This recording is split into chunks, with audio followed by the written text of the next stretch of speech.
10টা মায়া দেখছি আগে তোরে দেখছি পরে, ঘটক কইল মেয়ে ভদ্র ফাঁস দিয়ারে পরে। তুমি এত মিছা কথা কইছো মায়ের কাছে, বাড়ি নাকি বিল্ডিং ঘর মাঠে জমিন আছে।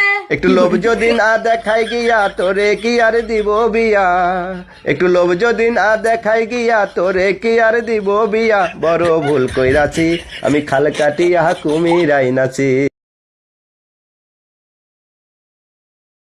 বাংলাদেশের সব মানুষে চাইছিল শেখ হাসিনা পদত্যাগ করুক, এইটা চাইছে, কিন্তু শেখ হাসিনা দেশ ত্যাগ করুক এটা কিন্তু একজনেও কইছে না। কেউ কইছে, কেউ কইছে যে আপনি দেশে থাকতেন, তারা দেশে তারা থাকবো, সমস্যা কিটা, তারা দেশে এবিটির বেতে এবিটি ঘুমাইবো, হেবিটা ঘুমাইবো। আমরা কিন্তু কেউ কইছি না যে শেখ হাসিনা দেশ ছাড়া যাই।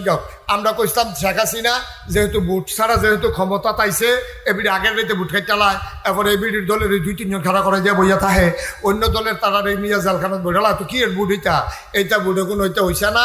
আমরা এটা খেলা টেলা মানি না, আমরা চাই এবিটি দেশ পদত্যাগ করুক।